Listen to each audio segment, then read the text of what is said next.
Longer I'm at the City of Columbus. Mayor Michael B. Coleman is with us, and he will be talking to us in a little bit. So I wanted to acknowledge that. Hopefully everybody will be here to listen to his remarks. But I have a quick question for you all, and that question is from Janet. When you were in public schools, what is the one thing that you wish teachers knew about you and your community?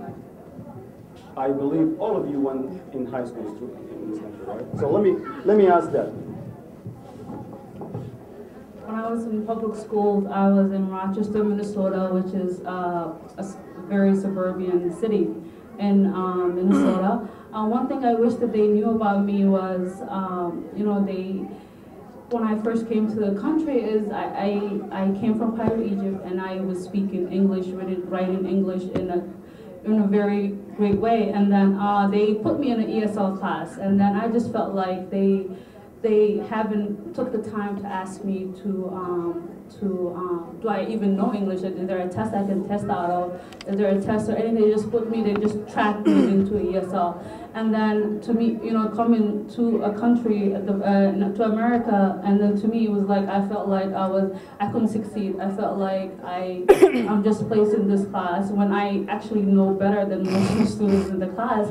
And then, so I wish that teachers don't look at people by the skin of their color or where the perception, the stereotypes they have of them. They can start asking questions, talking to me.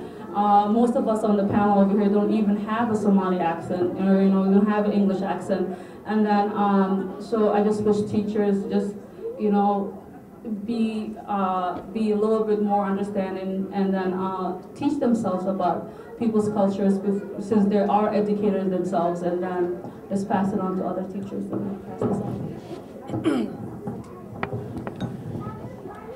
I went to Northland High School, and that's in Columbus, Ohio. And one of the things that I really want the teacher to know, that the struggle and how I get to this country, it wasn't easy. I had to struggle the language, need to do everything that I need to do as a homework. But again, everything, whether it's chemistry, whether it's biology, whether it's any other language, any other subject, is in English. So I'm struggling English itself. So how am I going to get success if I don't get support? And the other thing that I would like them to understand is also to know that if I go back to home, I'm the only one older than all my other young siblings who went to school. So I don't get really good support from outside. So they should kind of look me differently, not just because of favorism or anything like that, just to know the struggle that I haven't been in kindergarten or middle school or even half of high school. So that was one struggle that I always want them to know, that, I'm doing the best I could, doing everything that I could, but without the support of the teachers. And for me, I was trying to communicate to some of the teachers, but I don't think some of these Somali students will do. Maybe some is for self-proudness, maybe some is like, if they talk to teachers, maybe the teachers will look them differently. But that's one thing I will ask those people who are involved in educational side to kind of look into that one. Not just to base on people, and to also understand that all these young kids were based on ages. They were not based on educational. They were not being asked what kind of family do they came from. Do they have support at home? Do they even have a ways to get back home if they stay over? So this is all the problem that I would like them to know. I'm from Syracuse, New York, and I attended a school called Nottingham High School. And first, I'll just start out. I never had any problem throughout my school ages, except the fact that, as most of us, I was struggling as well. But I never hesitated to ask any help from the teachers or the superintendent or whoever in charge of the school. And I've been helped a lot. And I was in the ESL, and the teachers liked me because, don't mean to brag, but I'm a decent, kind guy that gets along with people. Whether you can be black, yellow, orange, whatever you can be, I will get along with you. Even if I never met you in my life, we will click in an hour. This is how I am as my character. And I was excited before I started school. I was excited to attend school, to learn something. And I have achieved greater things.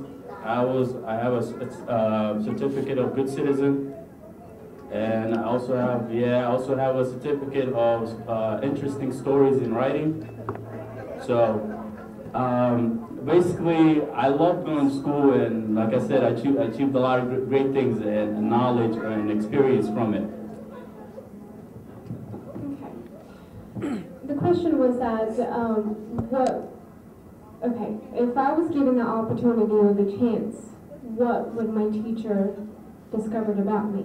First of all, I would have loved for them or him or her to know that I didn't know how to read, I didn't know how to write. I came over here in a very harsh condition. I witnessed a family member's death back home when I was a very young age. I've seen violence, whether it's sexual violence, gun violence, or anything. I have a horror story, basically to sum it up. If I was given the opportunity for at least, for him to lock me in the room and to say, Izzy, I want you to pour yourself out. What can you tell me about your past life? I would have given that chance. But hey, we missed it. And alhamdulillah, I made it through. My name is Musa Hamboul, and today I'm going to read a poem that's called Wake Up.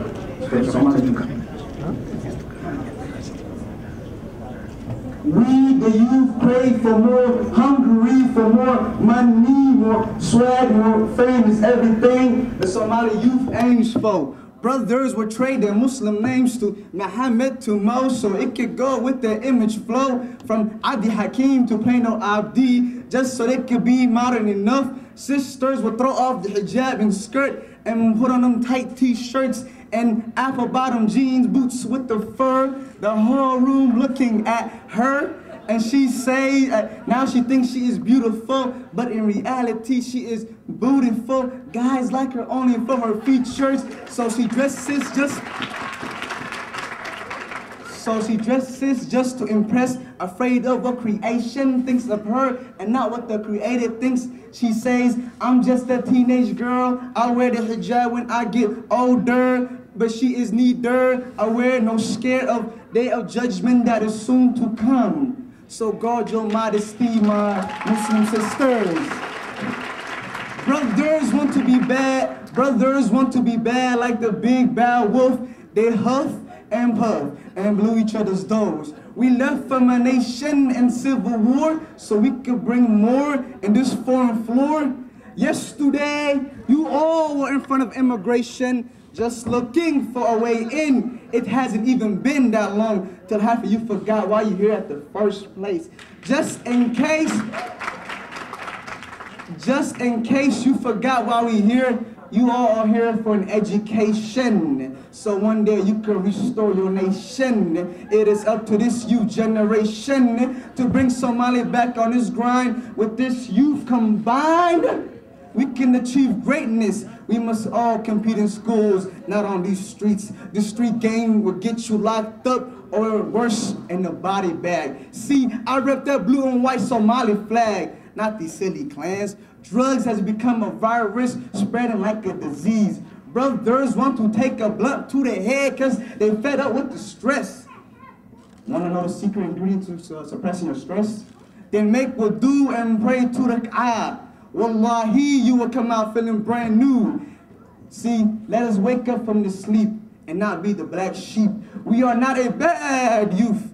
So let's start with the stealings and lies and tell the truth. See, I pray for this youth to not go astray. May Allah guide us all. Jazakallah khair. Thank you very much.